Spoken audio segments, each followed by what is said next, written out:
Good evening, everybody. How's everybody doing today? All right. Well, thanks for joining me. My name is Knecht. I'm a realtor with Keller Williams in Exton, and just wanted to let you know to start off this program.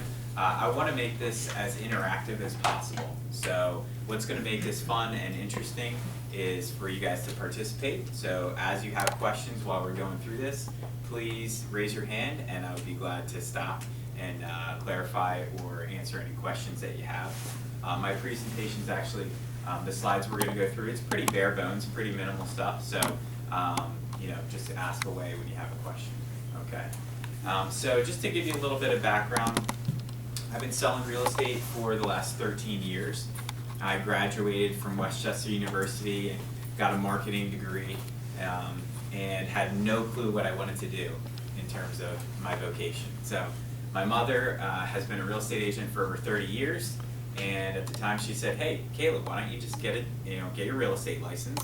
You can work with me, and if you like it, great, you can stick with it. If you don't, you can always move on to something else." So that's what I ended up doing, and I sold a grand total of 2 houses my first year, and I thought, man, this real estate thing is kind of hard. I don't know about this. So then the second and third year that I got into business, I started to kind of learn what I needed to do to be successful, and once I started doing that, it started becoming more fun, and so here I am 13 years later. And so now I have a team, my business partner, this bald guy over here on the sign next to me.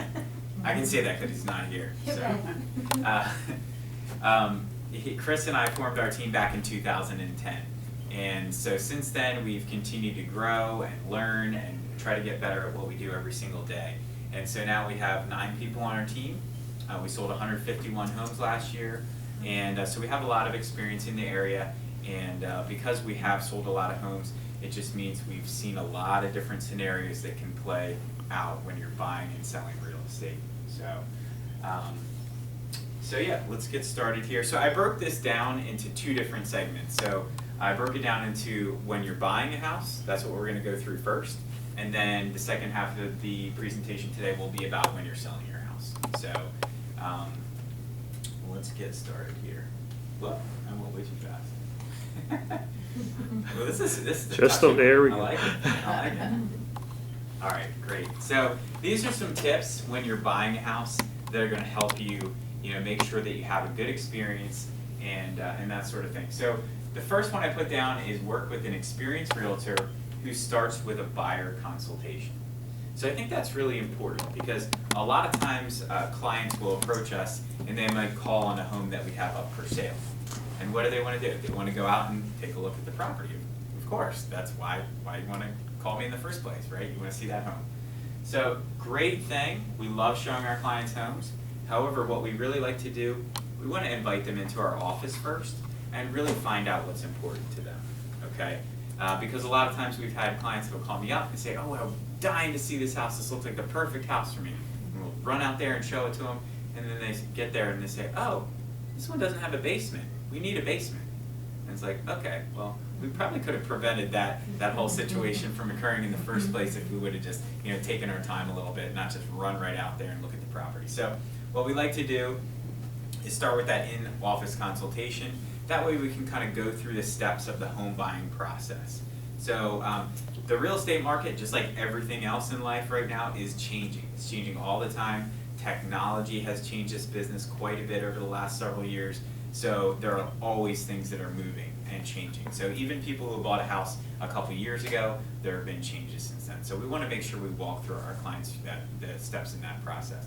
Also, if it's a couple that's purchasing the home, it's really good to get them on the same page. Because we have many circumstances where one person wants this, the other person wants that. Well, we're going to have to compromise and figure out who's going to give and who's going to take, and what are our must-haves and what are our nice-to-haves and that sort of thing. So yeah, even having that conversation and having the couple in the room at the same time is really helpful, So we like to start with an in-office consultation, and the other thing is we want to make sure we get our clients' financing needs lined up before we run out to see house. houses, because one thing that I have realized is if you call on a house that's $300,000 and then you find out later on that you're only pre-approved for $250,000, man, it starts to get kind of depressing looking at all the $250,000 houses before you've been looking at everything that was $300,000. So we want to make sure that we're in line with our client's budget and price range. And one thing I will say is, a lot of mortgage lenders these days will actually pre-approve you for a higher amount than you might actually want to afford. Because they might say, oh great, you're pre-approved for a certain amount of money, and you think, wow, that's great, let's go out and look for a house in that price range. Well, when you really think about it, if you bought a house at the top end of your price range, you might be eating ramen noodles and not going on vacation for a while. And not everybody wants to do that, right? So that's another thing that you want to make sure. Number 2 here is hire a realtor who is a local expert. So every real estate market is different, and it's good to know somebody that is very familiar with that specific market. So for example, we work mostly in Chester County, we work a little bit in Montgomery County, a little bit in Delaware County, mostly in Chester County. So when somebody comes to us and says, oh, we want to buy a house in Bucks County, we're not the right realtors for them because we don't know that area very well, and we're not going to be able to give them the kind of service that they deserve. So we will refer them to an agent that is a specialist in that market, okay? So that's really important. You want to work with somebody who is an expert. And there are a lot of realtors, legally, I'm licensed in the state of Pennsylvania, so I could sell a house in Pittsburgh legally. However, I don't know anything about Pittsburgh. You don't want me helping you buy or sell a house in Pittsburgh. That would be crazy. So. And then number 3, you want to look for somebody who has the heart of a teacher, okay? So I always, on my real estate license, it says real estate salesperson. I don't really consider myself a salesperson. I consider myself more of a coach, because what I do is I give people advice and I give them the information they need to make good decisions, right? So if you have somebody that's trying to push you into doing something, or you should really make an offer on this property, or you should do this, or you should do that. No, my job is to educate my clients and to have the heart of a teacher so that my clients can make the right decisions. Okay, so that's really important. Has anyone ever heard of Dave Ramsey before? Mm-hmm. Okay, so I'm a big fan of his. He's a financial, I don't know, I guess the only way I could describe it is financial guru maybe, I don't even know. He's big into common sense finances, getting out of debt, and that sort of thing. And he always recommends working with a professional, whether it's a real estate agent, whether it's an accountant, whether it's a financial advisor, whether it's an insurance person, somebody who has the heart of a teacher who's going to educate you and not sell you something. So, what questions do you have on the first section so far? Oh, it's all clear as a bell, huh? Man, I guess I'm doing pretty. Oh, there we go. We got a question. How do you find someone who's a local expert if you're moving to an unknown area, or even if you're with the area where you're in, right? You haven't bought or sold in a few years. How do you know who is the local expert? Yeah. Well, if you're meeting with a real estate agent, you could ask them, hey, what homes have you sold in this area? Mm-hmm. And they should be able to provide you with a list of homes that they've sold in the area.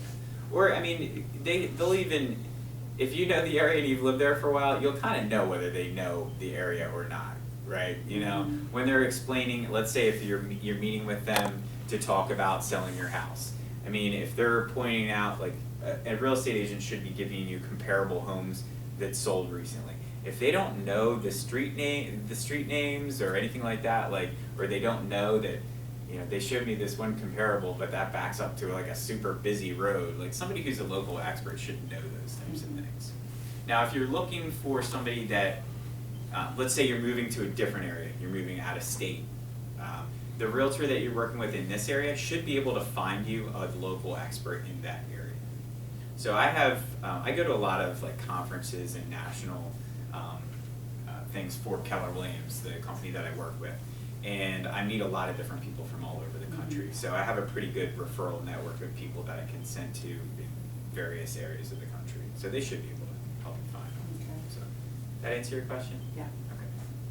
Awesome. All right. So we're continuing on talking about when buying a home, some important points. Number 4, have an emergency fund. So this is especially important. It's especially important for any homeowner. I mention it specifically for first-time home buyers, okay? Because a lot of times, if you've never purchased a home before and you've only rented a home before, it can be a little bit of a scary proposition to buy a house because there are things that go wrong, right? Any of you that have owned a home know that heaters need to be replaced, roofs need to be replaced, windows need to be replaced. So these are all things that are quite expensive, and if you don't have some money set aside in reserves, these kind of expenses can really throw your whole financial momentum the wrong way.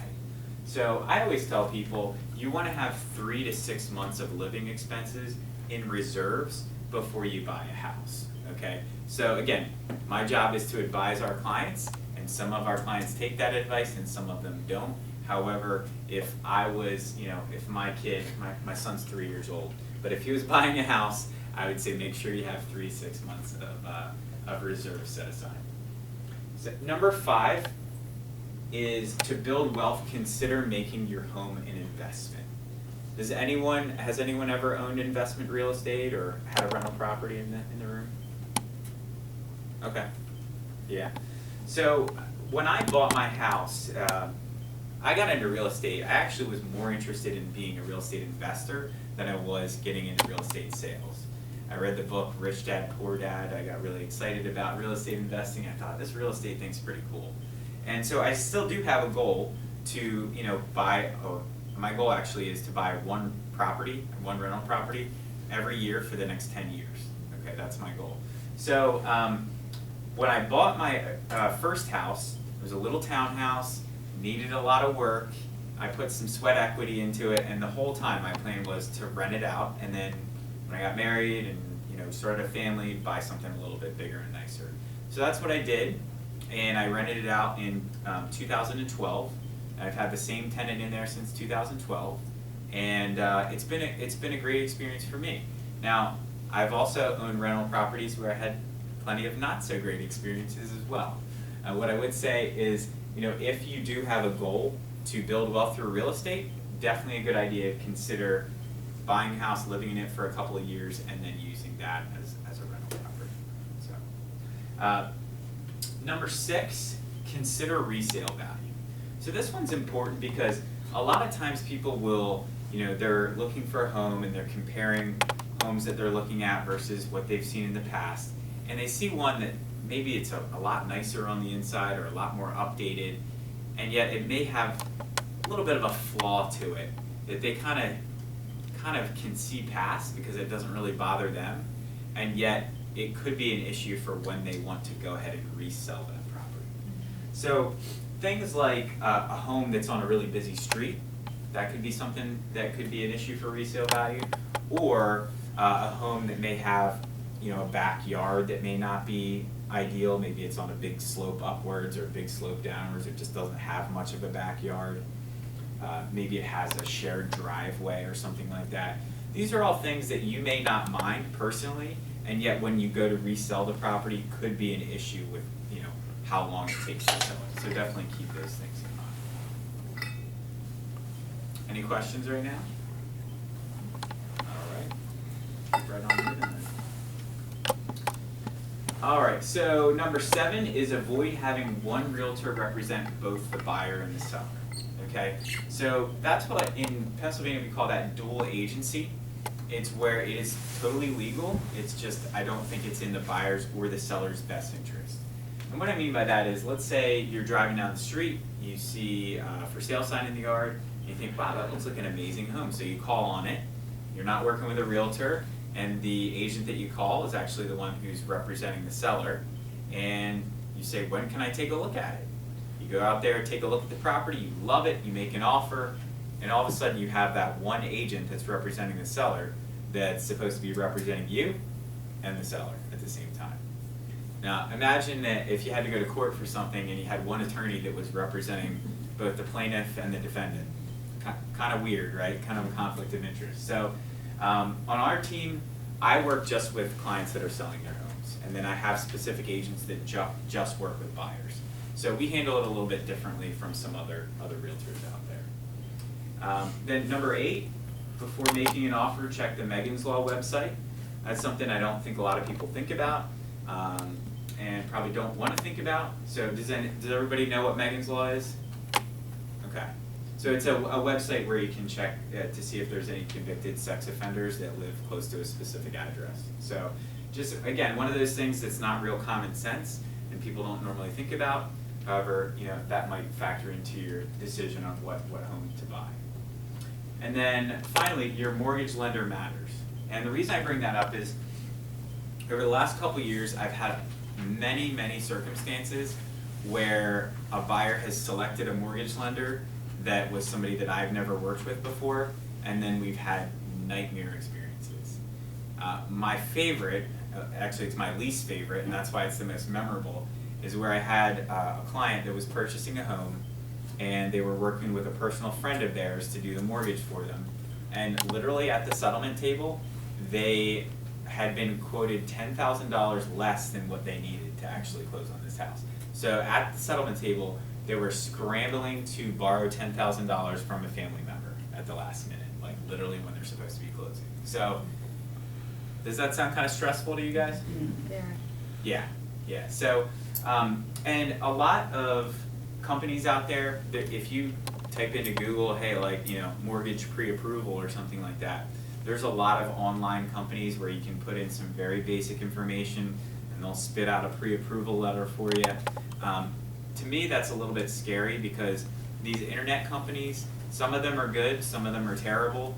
There's no real accountability with these companies because they're just an online company, and you might call them up and have a question, and they might be, in Sioux Falls or in Chicago or in somewhere very, very far away. So our team does have some local expert lenders that offer great service, great rates and terms, and there's accountability there because we send these folks a lot of business and we send them our clients, and so they know that if they don't take great care of our clients, we're not going to continue to send them to them. So they're really good at what they do and they give great service. So I would highly advise whatever realtor that you're working with, let them recommend some mortgage professionals. Ultimately it's going to be your decision who you want to use for your financing, okay? So that's fine, whoever you select. However, I would definitely consider strongly working with somebody that your real estate agent suggests, okay? It is good to get a couple different quotes and a couple different opinions though, so definitely shop around. What questions do you have on this section? Okay. So we're gonna get into the selling side now. Oh, yeah, I do. Yeah, go But ahead. as far as like lenders, I mean, so you equally like the bank on the corner or, internet banking, I mean, you equal, or Yeah. you like one or the other, or? I'm more of a fan. I like to be able to work with somebody that I can meet with in person. Yeah. That's just me personally. Because I think that, if something is going wrong or you hit a snag and you can go meet with somebody face to face and have a conversation with them, versus I know that there's some online lending companies where literally it's like just a call center. So you could call in there and you could talk to somebody, and then the next time you call in, you can't even talk to the same person that you just talked to. So it's like you have to start the whole thing over again, and it's just, some of these companies are very large and that's the way they handle things. So definitely more personalized service with working with somebody that's local. So, yeah. Any other questions? All right, so number one might look familiar. So we're switching over to when selling a home. Number one might look familiar because it's basically the same as when buying. Hire a realtor who's a local expert. Make sure you got somebody that's local who knows that market, okay? And number two is very much associated with number one, which is know the velocity of your specific market. So what do I mean by that? How quickly is the market turning over? What are the average days on market for homes in your area and price range? So one of the things that we do in real estate is something called an absorption ratio. And what that is we look at, okay, let's say your home is between $250,000 and $300,000 in a specific school district. So what we do is we check and say, all right, how many homes are on the market today between $250,000 and $300,000 in Phoenixville School District? okay, and let's say it's 50. All right, how many homes have sold in Phoenixville School District in that same price range over the last 6 months? Okay, let's say it's 100, okay? So 100 homes were sold in 6 months. So what does that mean? We're selling about, my math skills are terrible right now. Let's say it was 50 homes sold. That's just a little easier. I'm so dependent on my calculator on this thing, it's pretty embarrassing to be 100% honest with you. So that would be 20 houses a month, right? In the last 5 months. Let's say it was 100 in 5 months, that's 20 a month, okay? So if there's 50 on the market and 20 are selling per month, how many months supply of inventory? We have 2.5 months of inventory on the market, okay? And how many months of inventory we have on the market is going to determine whether it's a seller's market, a balanced market, or a buyer's market. So people will come up to me and they'll say, Caleb, how's the real estate market? And my question is, what school district do you live in and what price range are we talking about? Because there are lots and lots of areas where I can barely keep a house on the market for more than a couple weeks without it selling, and I might get multiple offers. And there are some areas and price ranges where it is very challenging to sell a house, okay? So typically the move-up buyer price range right now, which would be anything from like $350,000 to $550,000, is very, very active. The first-time home buyer price range, which would be like $100,000 to $250,000, is pretty active. And then in a lot of areas, anything above $550,000 definitely is a bit of a slower market. That's not always the case. It depends on the school district. So. Number 3, hire an expert negotiator. So this is something that I'm pretty passionate about. So I'm a certified negotiation expert, which is a designation that I have. Less than 1% of realtors have that designation. Okay, the designation is fine. However, to get a real estate license, has anyone ever had a real estate license in this room? No? Okay. So there's a lot of people have a real estate license. The reason why is it's relatively easy to get a license. It's basically like taking 2 college classes, okay? So the barriers to get into this business are actually pretty low, okay?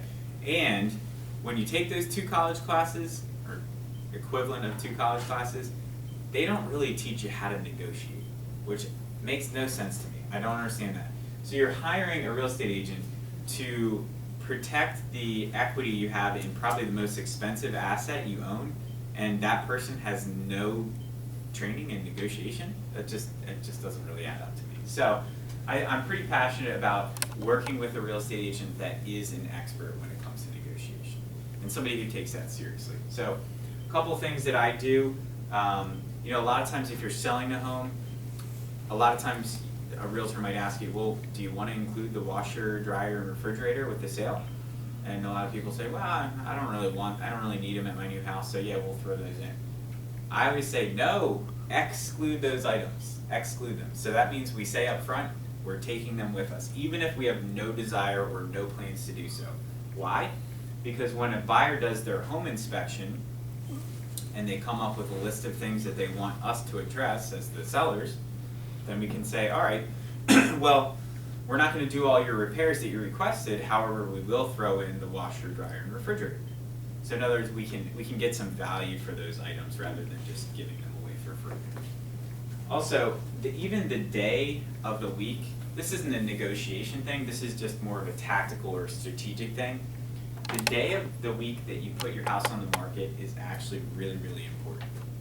Does anyone guess when the best day of the week is to put your house on the market? Thursday? You nailed it. Yeah. Why did you say Thursday? Just curious. There's just some things I read about, like, business and days of the week, and Thursday is also like a good day to like ask for a raise. Oh, okay. Nice. See, you're teaching me stuff too. This is cool. This is cool. So yeah, Thursday is the best day in my opinion. I mean, I guess people could argue differently. It's the best day because why? Because Saturday and Sunday are the 2 busiest days for showings on your property. Okay, and so when we list on Thursday, it's going to give us some time to get the word out and people to find the home, and then they can schedule for a Saturday or Sunday showing. Also, Sites like Zillow, Trulia, Realtor.com, how many of you have been on those websites to look for homes?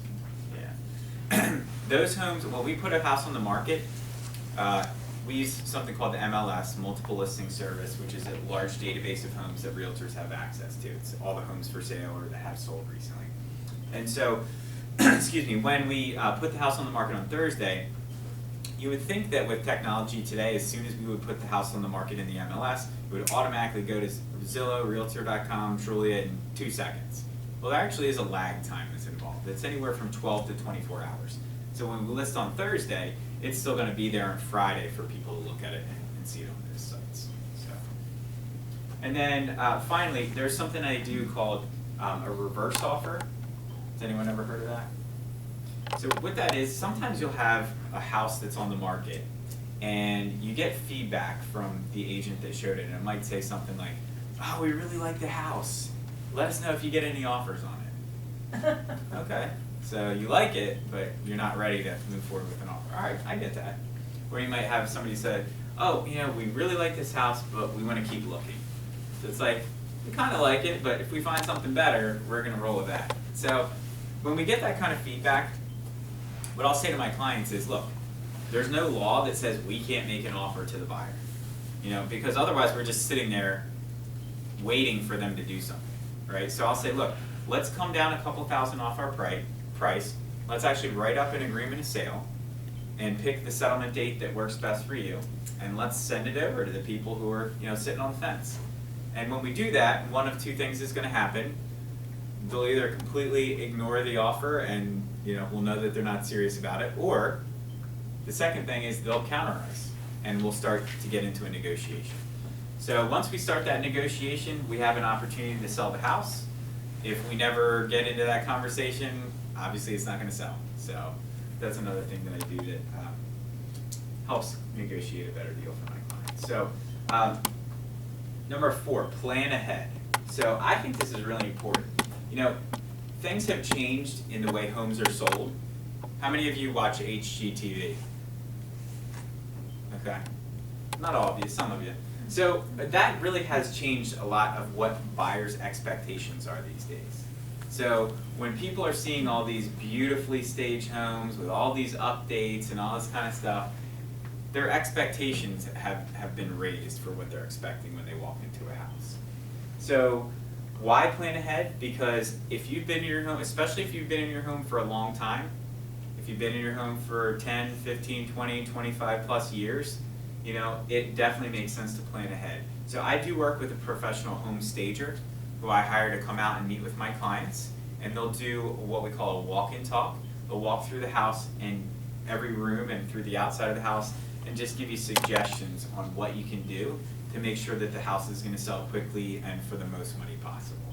So when you plan ahead, I always get nervous when I get a call from a client that says, hey Caleb, we're ready to sell our house, you know, come out, we'll get it on the market by the weekend. I'm like, unless you live in like a model home, we're not going to get it on the market by the weekend. So I have some clients, now some people are major planners, they like to plan everything way in advance. Other people like to be a little bit more free-spirited and fly by the seat of their pants a little bit more, and that's fine. However, I have clients that are like, hey, we're going to move in 2019. And I'm like, great, I'm sending my stager out. Let's get a plan.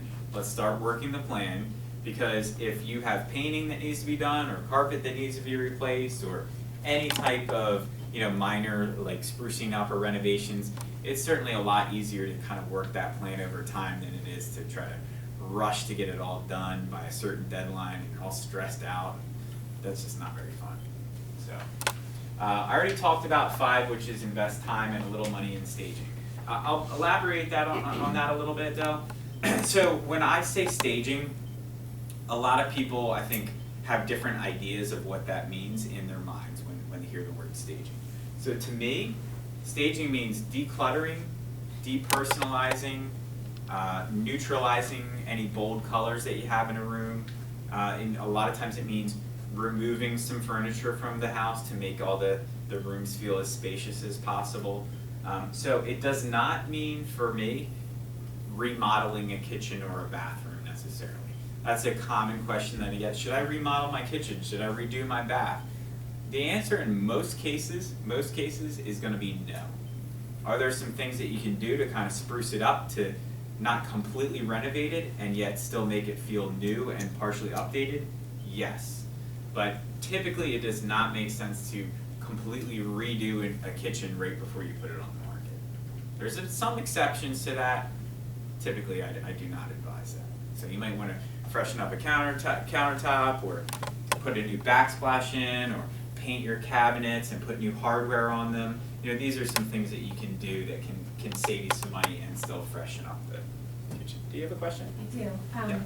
So I'm a plan aheader. I plan to sell my house in 2019. But It's almost like I was speaking right into you. but that's why I'm here, to like find out what it is I should do or not Right. do before selling. And so I bought in like Fishtown, Kensington area, Nice. and it was sold to me as like a 3-bedroom, but it's really not. And I mean, Okay. I saw it, so I knew that, Right. and I still bought it. But the 1 bedroom has a closet, the other bedroom doesn't have a closet at all, and then the 3rd room can't even really be called a bedroom, it's so tiny. But simple question is whether I should like add a closet to the room that doesn't have one, so that when I sell it, it's like actually a bedroom. Yeah. I don't know how many people would be like me and buy something that's not 3 bedrooms, but it's billed as 3 bedrooms, you know? Right. Yeah, so what you're talking about, that's a really good question because that does come up. So in order for something to be considered a bedroom for like an appraisal purpose, it's got to have a window, it's got to have a closet, and it has to have a heating source in it. Okay. Yeah. As it to be considered a bedroom? Yes. So do you have, obviously you don't have the closet, does it have It does have a window. window Both have a and heat? window and heat. And heat? Okay. Yeah. So the room that's so tiny that, you know, like how, it must be really small then, I right? mean, it couldn't even fit a twin bed, so I have That's this little pretty like small. cot thing in it. Okay, but gotcha. I was thinking of making that instead of like a small office, but Right. I don't know Right. if then, so when I read the description of my house right now, that's still on Zillow, like before I bought it. Right. If I were to change it around, I feel like it would have to be worded differently and be sold as a 2-bedroom Right. with like an office or something, and I don't know if Yeah. that would then decrease the price. I would probably sell it as a 2-bedroom with an office. I mean, you know, you could technically call it a 3-bedroom, it sounds like. Well, so the small room has no closet either? It's like the old kind where it's like as deep as my hand. Okay. Do you have to walk through any bedrooms to get to that one or No. anything? Okay, alright, so it has its separate entrance and all Yeah. that. Yeah. You can technically call it a 3-bedroom, you know, I don't know, I would probably count it as a 2-bedroom and an office. There's a huge pricing difference between a 1-bedroom and a 2-bedroom. Okay. There is a pricing difference between a 2-bedroom and a 3-bedroom. It's nowhere near as drastic as a difference from a 1-bedroom to a 2-bedroom. Because when you think about it, the market for 1-bedroom houses is pretty small. The market for a 2-bedroom house is much bigger than a 1-bedroom house, but it's still not as big as the market for a 3-bedroom house. So Okay. you could probably market it as a 3. It could maybe be a nursery or something like that. I don't know. Right. Yeah. But for the other one, you would suggest adding a closet? I would add a closet. Yeah. Okay. Yeah, I Yes. would. Yep. Yeah, because for appraisal purposes, that's basically why you want to have it. Because realistically, somebody could just throw a wardrobe in there and be fine. However, like they won't consider that a bedroom as an appraisal. Okay. Our appraiser won't count that. So great question. All right, then number 6. So this is one of the more common issues, questions, problems that we have in real estate, which is, do I sell my house first and then buy a house? Do I go ahead and buy a house without selling my house first, and then once I find a house, sell my house? You know, what do I do? Do I sell my house and then rent an apartment and then buy a house? So these are all questions that there's no right or wrong answer to. There's just whatever you decide to do. So there is definitely drawbacks. There are definitely pros and cons to each and every strategy around this. Has anyone ever sold a house and bought a house at the same time? So you closed on both on the same day?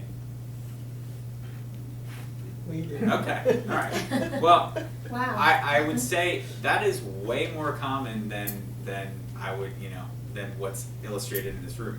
Most people have to do that. And here's why. So a lot of people would prefer, let me go find my new house first, let me buy that one, and then I'll go back and sell mine, right? Problem with that strategy is, when the bank is looking at your finances and your situation, they are pretty pessimistic, okay? What they do is they say, great, you want to go ahead and buy a house first without selling your current one? No problem. You're just going to have to be able to afford to carry both mortgages for the rest of your life. So in other words, most people may not qualify to basically you have to handle both of those monthly payments at the same time. A lot of people don't qualify to do that. If I went to go buy a new house, I wouldn't qualify to be able to do that. So now if you have a paid for house, different story. Different story. If your house is paid for, you'd be fine to do that. So but there are some people out there that decide, yes, I want to go ahead and buy my next house first and then sell mine. Okay, what are the drawbacks to doing that? Well, the good part is that you get to find your house, you kind of can take your time and decide, and so that's a great thing. Downside is, once you buy that house, now you got to go sell your house, and what happens if the market drops? So what I saw is in 2006, when everything was crazy, people were buying houses first and then saying, oh, I'll sell my house, it'll sell in a week. Well, then the market went down and their house didn't sell in a week, and it didn't sell in 6 months, and it didn't sell in a year, and they were stuck there with 2 houses. And so a lot of those people ended up renting their houses out because they couldn't sell them. And so they became what I refer to as accidental landlords. People that never wanted a rental property, but all of a sudden, now they had one, right? So, and some of them, it actually worked out pretty well for them, and others, it didn't work out well for them. So that's definitely something to consider. So most people do end up buying and selling and closing on both houses on the same day, which can be tough. Well, we do it all the time. I always tell people that are doing that, look, you always need to have a plan B, because here's the reality of the situation. If you're going to be buying and selling at the same time, what we do is we'll typically, before we put our client's house on the market that they're selling, we'll do the buyer consultation that I was talking about with them ahead of time, and we'll go show them 5 or 6 houses before the house is even on the market. And we'll just tell them, look, we're not doing this to necessarily find the house that you're going to want to buy. What we're doing this for is to just make sure that, hey, if your house sells really fast, that there's going to be some opportunities out here that you're excited about and that will work for you, okay? So what we don't want to have happen, why do we do that? I don't want to have us put your house on the market, sell it quickly, and then you're like, there's nothing out here that I like at all. Like, that doesn't put our clients in a good situation, so we don't want to do that. So most of the time when we do that, they say, yeah, there's some options out here that we'd be really cool with, so let's go ahead and put the house on the market. Every once in a while they'll say, I'm looking for something really specific, and I'm just not sure that this is the right thing. And I say, great, then let's not put your house on the market. Let's hold off and wait until you see something that's a better fit for you. So, and then the other option is buying with a home sale contingency. Anyone ever heard of that before? Okay. So what that is basically you're saying, you find a house that you want to buy, and you say to the seller, hey, I want to buy your house, but I still have to sell my house first. I got to sell my house first. So it can work out really well, or it can end up with a broken heart. That's why I have that picture there. Why would you get your heart broken if you did that? So here's what can happen. A lot of times if you say, hey, I want to buy your house, but I have to sell mine first, the seller might say, okay, well, I'll consider that. However, I want to be able to continue marketing my house to people who don't have a contingency while you're trying to get your home sold. So what can happen is you get really excited about this house, you make your offer on it, and then somebody could come by and say, oh, I don't have a house to sell. I'll pay you what you want. Let's do this deal. Then all of a sudden you're back to square one. You lost out on that house and you got to find something else. Not the most fun thing to happen in real estate. If you go into it and you know that, hey, I love this house, however, I need to kind of stand back and grasp it lightly because it's not mine yet, then that might be okay. Some people don't really like that too much though. So Any quick questions about that, or any questions about home sale contingencies? I have a question. Yes. So are you saying that it's best not to find something before you sell? Yeah, a lot of times. I'm not saying that you can't do it that way. If you are going to need to sell your house first, then it's good to not fall in love with something before you even have your house on the market or anything like that. Yeah. Even with new construction? No, that is an exception. Okay. Thank you for bringing that up. That new construction is definitely different. Why is that different? Because new construction takes a while. Typically, now, okay, there's quick deliveries where it's basically a built house that you can move into. But if it's new construction and they're building it from, foundation up, that can take 6 months or much longer than that. So in those types of circumstances, you basically need to be prepared to move twice in those circumstances most of the time. Yeah? Question. So if you're selling the structure of your house, Mm-hmm. what should be, as a homeowner, Mm-hmm. the structure of your house, if I'm a seller, before I bring anybody in, what I should have, make sure it's not gonna be a deal breaker for the outside structure of my house. Okay, that's a good question. So I always tell people, so a buyer when they are buying a house is going to want to do a home inspection. 98% of buyers are going to want to do that. If your home has not been sold in the last 15 years, I advise my seller clients to get a inspection done ahead of time by a professional inspector. Why? Because if it hasn't been sold in 15 years, it hasn't been inspected in 15 years, more than likely. And so there may be some issues that are lingering with the house that you may not even know about that could come up on a home inspection.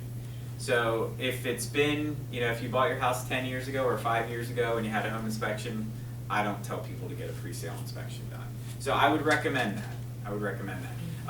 A good home inspector is going to be looking for the condition of the roof, the condition of the HVAC system. They're going to be looking at, the siding, the electrical. It's a pretty comprehensive experience. I mean, a home inspection takes probably 3 hours, so they're in there for a while.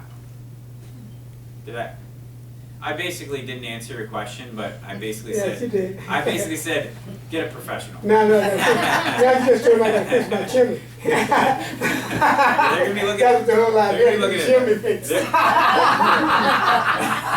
Everything else is fine. I'm sorry I didn't give you the answer. Yes. In the event that you are preparing to sell to someone that you know, Mhm. so this is just a very straight, have friends, love the house, we've moved, Yep. they want the house, Right. awesome. Sure. What hoops do we still need to jump through to get that facilitated correctly? Yeah. So my first question would be, is your friend working with a realtor, or are you guys just doing No, it? it was Okay. just, All we right. were planning on putting our house on the market because we moved before Yeah. we put it on the market. Yeah. And we had a whole bunch of repairs we wanted to do, and she goes, gimme, and I'm like, okay, you know what needs done. Yeah. And so So- do you know if they want to do an inspection or anything like that? They really just, they already saw the house, they love it, they've been in it. You're in a good spot. Yeah. Cross money, cross my fingers. Yeah. Okay. So, but it's very straightforward. I mean, what hoops do we still have to jump through? Do we still have to do it, for legal purposes, do we still have to do an inspection? Do we still have to do? You do not. What do we do? You do not legally need to get an inspection done. Basically, I would recommend one of two things. Okay. So either get a real estate agent to help you facilitate that transaction. They could do that for a significantly reduced commission, or get a real estate attorney to handle that paperwork for you. So you just want somebody to make sure that everything's being, the contracts are written properly and that sort of thing. And then also, you'll want somebody, the buyer, I heard you say something about her mom giving her the money. They're paying cash. They're Yeah. paying cash, It's an okay. inheritance thing. Yeah, okay, so that's awesome too. Yeah. Knock on wood. Yeah, Knock exactly. on wood. We're all gonna wanna rub your arm. Yeah. It's not done yet. So until Monday, the inheritance tax. So that, it sounds like a really good situation, because my next question was gonna be like, all right, like, are they pre-approved with like a legitimate mortgage Cash. company, and that shouldn't matter, Because I wasn't so. sure, like, do we just go to our mortgage company and go, hey guys? Yeah, and the other question is, have you guys decided on a price or anything yet? Yeah, we had Okay. actually had, 3 friends through our current job who all Yep. have the real estate license. They gave Nice. the exact same listing price. So I was kinda like, well, okay It's pretty then. clear. And we Yeah. just knocked off of from that what we thought would they needed The cost for repairs. repairs, yeah. Yeah, Wow. sounds pretty No, straightforward. no, very good. No idea. Good luck. Fantastic. Yeah, that's awesome, I so. just wasn't sure what we have to do, so real estate Yeah. attorney, real estate agent. Yeah, one of those two, yeah, and, yeah, they'll be able to guide you, cause where's the house? Pottstown. Pottstown, okay. Yeah, so one of the things, you'll have to probably do like a use and occupancy inspection, but a good Okay. real estate attorney or a real estate agent will be able to guide you through that Okay. process as well. And that's something that the borough requires, but other than that, you're not gonna have any other inspections or anything that you'll have to deal with, so. Cool. Any other Another questions? question. Yeah. Regarding the home inspection, Mm-hmm. would it be wise to have a real estate agent come in and just walk through first and give their opinion, or? If you're looking to find out what the value of the house is, you could certainly have a realtor come through and they can do that for you.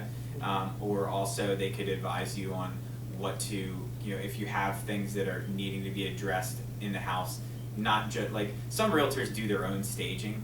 I'm smart enough to know that I'm not good at that, so I hire somebody to do that. So some agents will do their own staging, so they might give you advice on how to prepare the house for sale or whatever, so. But, yeah, if you're looking primarily just at structural issues, that's where your inspector's gonna go in there, cause real estate agents, they don't know about, oh, is this a load-bearing wall and is everything good here? I mean, they've been to home inspections before, so they know a little bit about a home, but most of them are not gonna be experts on that to really be able to give you the information you need, so. Yes. So I'm just wondering if there's a balance between like staging with like the stuff you've already got there, and remodeling a kitchen. Like, are there some things that you would recommend to invest in just to get a little bit more return? for Yeah, selling I mean, this? if your appliances are really, really tired, or, you know, like your countertops are, you know, pink Formica, or, you know, there are some things that are just glaring, right? That you're like, all right, just do that. And there's some things that are really inexpensive to replace. Like, for example, lighting is one of those things, like, you know, in a bathroom, you get some new lighting and a new vanity or something like that. That can really freshen it up for very inexpensive cost. And like curb appeal kind of stuff, like. Curb appeal is important, yeah.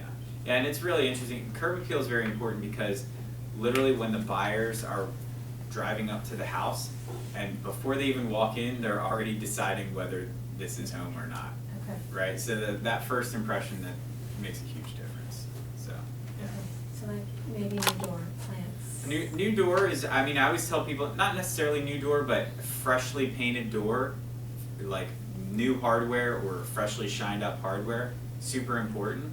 And the reason why is when a buyer is gonna be coming into your house, they're gonna be coming in the front door, and typically there's a lockbox that's on that front door where the realtor is gonna get the key from to get into the house.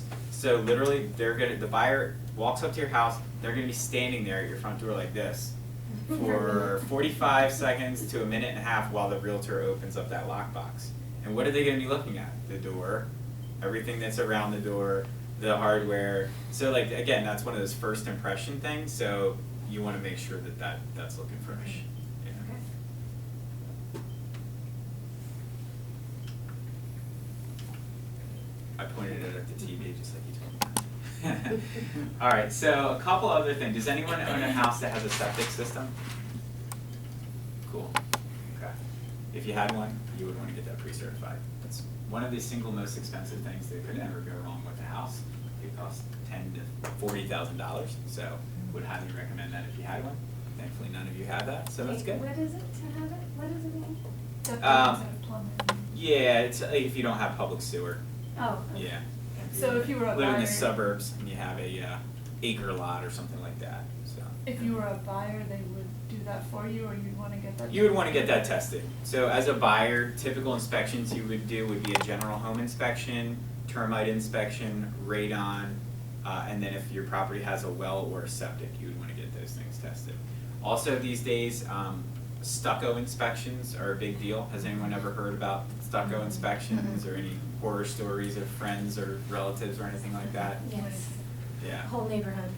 Yeah. Yeah. A lot of homes that were built in the last 30 years that have stucco on them, the stucco is not properly installed, and so water can get behind the stucco and rot out all of the stuff that's behind there, the insulation and framing and all that stuff, and it can cause huge amounts of damage. It's cost lots and lots and lots and lots of money. So, older stucco homes that are like stucco over top of concrete block, not a problem. It's just when you have the wood framing underneath the stucco where it can be an issue.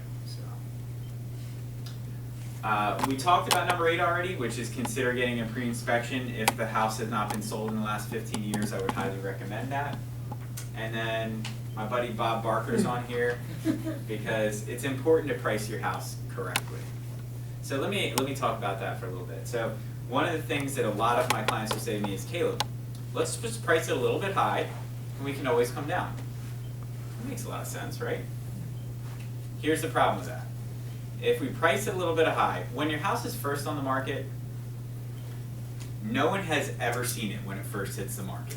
So you have this really good 2-week window where your house is new and fresh and all the buyers that are looking in your area and price range have never seen it before. So the first couple weeks, you're gonna get a lot of showings on the house if you're in a busy market, okay? So the problem is if we're priced too high during that first couple weeks of activity, we're gonna waste that.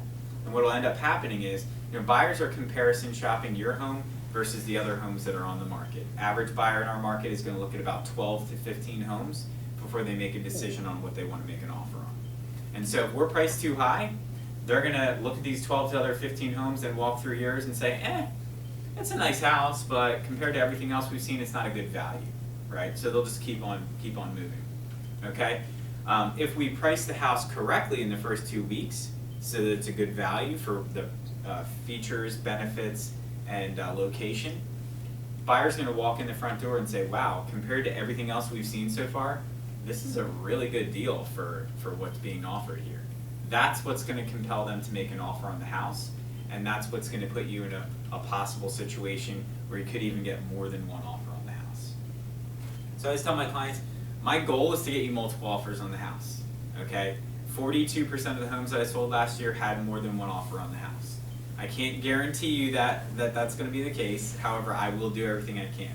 Part of that is picking a pricing strategy that's gonna make it a good value and give you that opportunity to get multiple offers on it. I still have some clients that say, look, I wanna try it, higher and blah, blah, blah, and I say, great, if that's what you wanna do, then that's your choice. However, I am gonna recommend to you if after 2 weeks we haven't had, significant showings or interest, I'm gonna recommend that we adjust the price. And again, it's their call whether they wanna do that or not. However, like I said before, I'm kind of more like a real estate coach or a consultant. I'm just giving them the information and giving them my opinion as an expert in real estate. So, all right, so that's pretty much it. What questions do you have for me right now? Will the school district cook in the center of your house? If you like Phoenixville, you have to have a great school district. Yeah, And, Phoenixville is a hotbed now for selling your home. Yeah, Phoenixville is, it's a hot area right now. It's a hot area. So, a lot of the homes that are going on the market are selling really quickly. There's a lot of multiple offers going on. So if the house is in good shape and it's priced well, it should sell pretty quickly.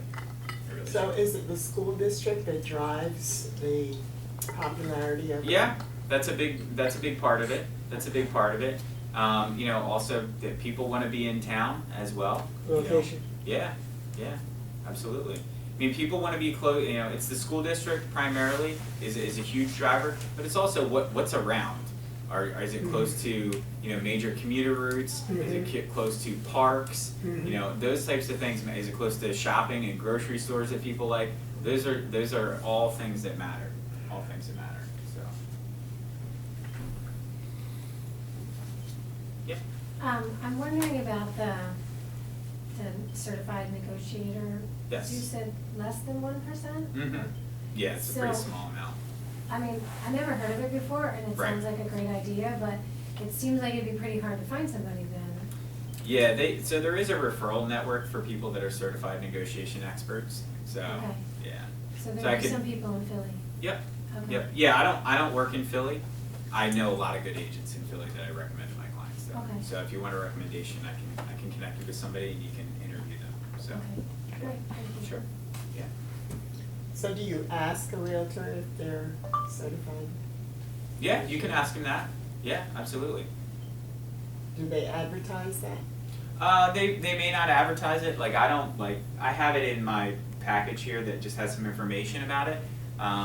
But they may or may not, they have the right to do it if they are a certified negotiation expert, but they may not. So ask them. You had a question?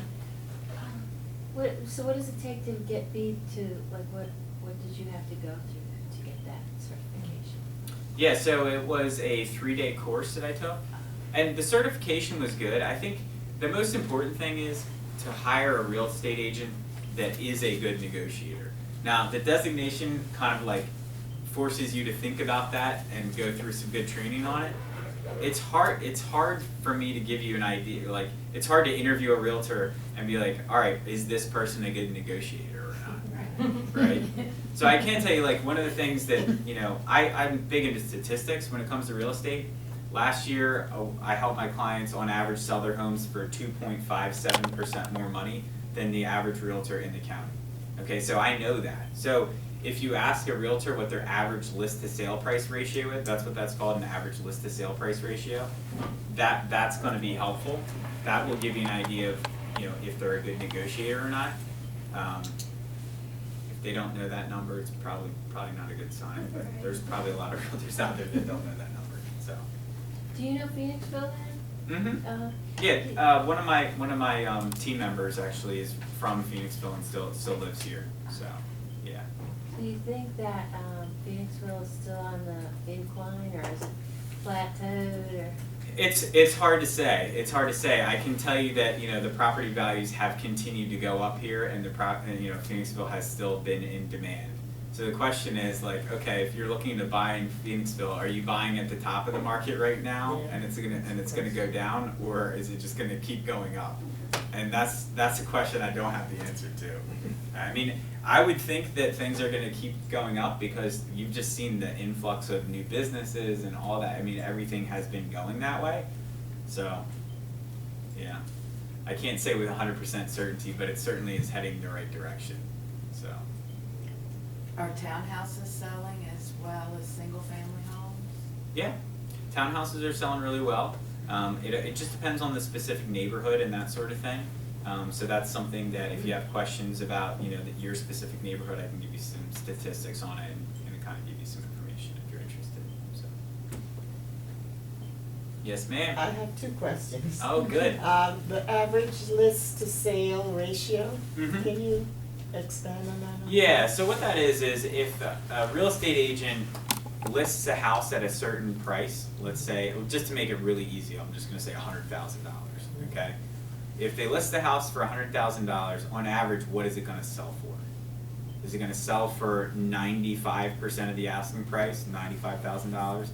Is it gonna sell for 98% of the asking price, $98,000? So obviously the higher that is, the closer that number is to 100, the better.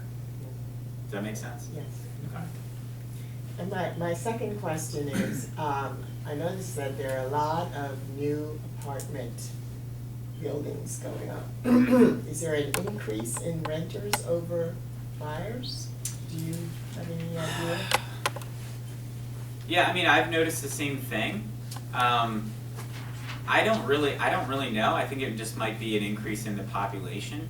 And then of course, I think there's some people, like over the last couple of years, I've been selling a lot of homes for older people that are moving into apartments, right? They don't want to have to maintain a home, so they're moving into an apartment. So in different areas, it might be different market segments that are moving into the apartments or whatever. I have noticed the same thing. I personally think it's probably just, I think the population around here is just continuing to increase.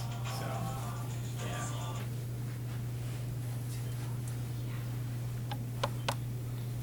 That's my reminder to go ahead and take the trash out at my house. It's trash day. Now it's time to let you go You home. can see my wife yelled at me about that one. Yeah, time to book you up.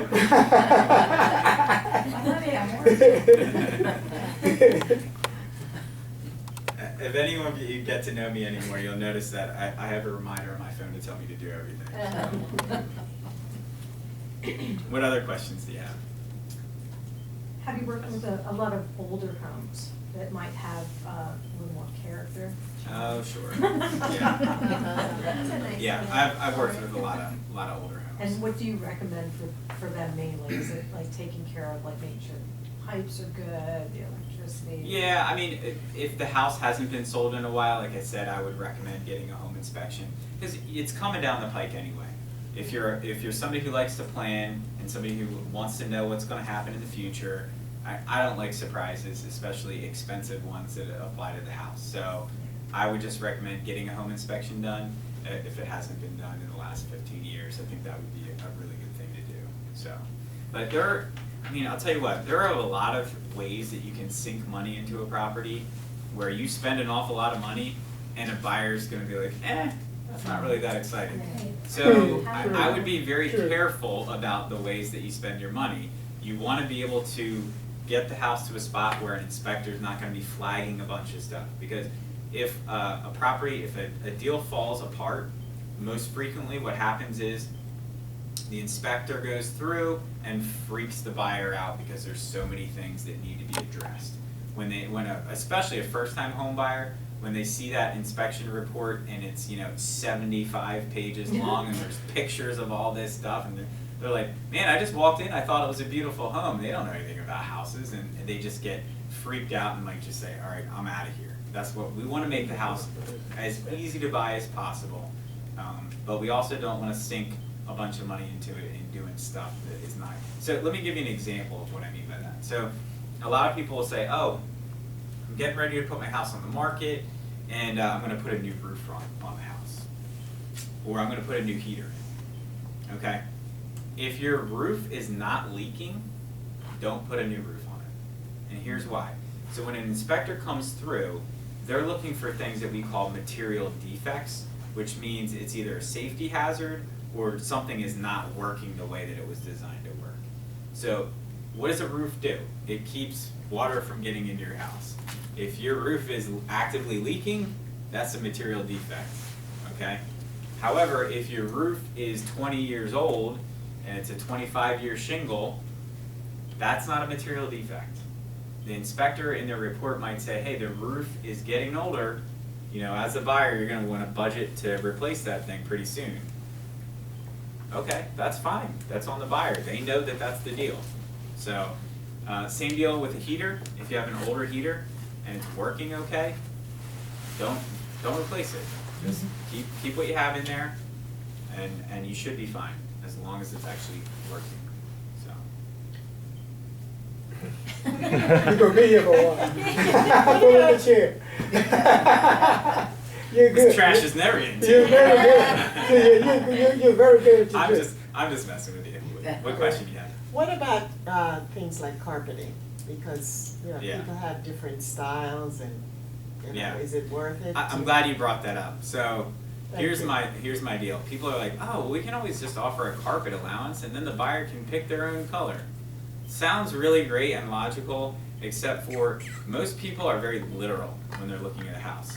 If they walk through there and they see carpet that has stains in it or is torn or it just looks worn, that's a negative. That's a big negative. So I just say, look, put a neutral color in there that is fresh and looks good. It's just like, if you were going to buy a slightly used car, and the carpets in the car were all kind of like beat up and weren't looking real good, you probably think, I'm gonna buy this car. This person didn't take care of it. They may have had it serviced every 3,000 miles and put new oil in it, but if they didn't take care of the carpet, you think, did they really care for this car? So it's the same thing. I just say, throw something neutral in there. It doesn't have to be expensive carpet, just something builder grade that'll look good for a couple of years, and if the buyer wants to switch it out, they can switch it out. But that's my recommendation. So, yeah. Yes. So I have these stairs that are, so it's an older house, Mhm. made me think of it. And the stairs are like super steep and like not very deep. Right. So, and the inspector, so when I had the house inspected before I bought it, didn't seem to say anything about the stairs, because I guess if it's older, is it sort of like grandfathered in? I mean, they don't seem like they'd be code now. Right. So, I don't know, but that seems like a pretty expensive thing to change. Yeah, I wouldn't change it. Does it have handrails? Yeah, Yeah. well, halfway up. And- They might make you do a handrail on the section that doesn't have it on it. Okay, Yeah. It's just an old house. I mean, yeah, yeah. okay. Just is what it is at that point. Would that be up to building code now? No, but when you're selling a house, unless it's like a huge safety hazard, you don't have to bring the house up to the current code. Because if you did have to do that, it would be a mess. I mean, there's so many people that have homes that are not built to code because they're built in the 1800s or whatever. So You wouldn't want them brought up to No. code, because it would completely it would destroy ruin it. the Yeah. architectural elements, so. Absolutely. What else? Come on, I know somebody else has a question. No? Alright, cool. Well, I've enjoyed this a lot. I'll be sticking around afterwards if anyone wants to talk to me. And also, I am going to be giving away a $100 gift card to Limoncello. So to get entered for that, you just have to fill out one of these forms up here if you're interested in doing that. Oh, I have a question. Aha, I knew you What's the did. venue? I think I to explain, we kinda in that, the mode, she put it one way, I'm pulling the other way. I done got comfortable in my house, it's very nice, it's very comfortable, and I'm old and lazy, and I don't wanna move. Anyway, when, inspector come, they said, if you were buying my house, you send your inspector to my house. Right. Now, will he tell me what's wrong with my house before we come back and tell you? Yeah. So that's a good question. So what happens is the buyer pays for the home inspector to come out there and meet with you. Now it says right in the agreement of sale that as the seller, you have a right to receive copies of any and all inspections that are done on your home. Very, Good. So, very. yep. But do you have to ask for it, or it's automatic that you get it? I mean, a lot of agents will just send it over, but yeah, you may need to ask for it. But yeah, that's what they'll do is when a buyer has the inspector come through, they'll submit after that takes place. They'll typically submit to you as the seller, to your real estate agent, a reply to inspections, which basically says, hey, based on what we found by doing these inspections, this is what we're asking you to correct or give us a credit for or whatever. And along with that, they'll typically send all of the copies of the inspections because they want you to understand why they're asking for what they're asking. So if you get a pre-inspection as a seller, would the buyer still do an inspection? In most cases they will. Sometimes they might say, oh, okay, well I'll just go with your inspection. I think a lot of buyers are a little bit leery of your inspection because they think, is this like your Uncle Joe who's a home inspector who just like wrote this up and said the house is perfect, True. I would do the same way. Yeah. So, however, I mean, there is some value in getting the pre-inspection done. When I have my clients do that, I'll just leave a copy of the inspection out on the table during a showing. So when a buyer walks through, they think, oh man, like this is a pre-inspected house. Like this thing, they're not trying to hide anything from me. And then what can happen is if we did the pre-inspection and there were some items that we addressed before we put the house on the market, then we can write into that inspection, hey, we had this corrected on such and such a date or whatever. So that way, people say, wow, this person's like, legit, they're being above board and, I can buy this house with confidence. So, yes. On that same subject, if you get that pre-inspection done, how long is that good for? Like, just say it's, say 6 months to a year before you sell, is it Right. still accurate? Is it still acceptable? There's no expiration date on it, and it almost doesn't matter because whoever buys the house is Is gonna probably have to going to do their own one. Okay. So That's a good question though, because, I mean, nobody in here has septic, so you may not care, but for a septic inspection, typically those are good for like a year. But a home inspection, there's no expiration date on it, so it's kind of like, at this moment in time in history, this is what we found that what's going on with the property, so. And does I mean, the 'cause buyer have to do an No, inspection? it- Okay. no, a All right. buyer does So not then have they to do an accept yours inspection. and say it's fine, Yeah. okay. Yeah. I just sold a house recently, and it was a competitive offer. There was more than one offer on the house, and one of the buyers said, "Oh, well, it's a newer home. It was like 11 years old, and it was in beautiful shape." They said, I'm not going to do inspections." And so, of course, to my seller, they were like, "Kind of like that offer. That's good." I said, "Yeah, I can see why. I can see why. Kind of like you guys like that offer."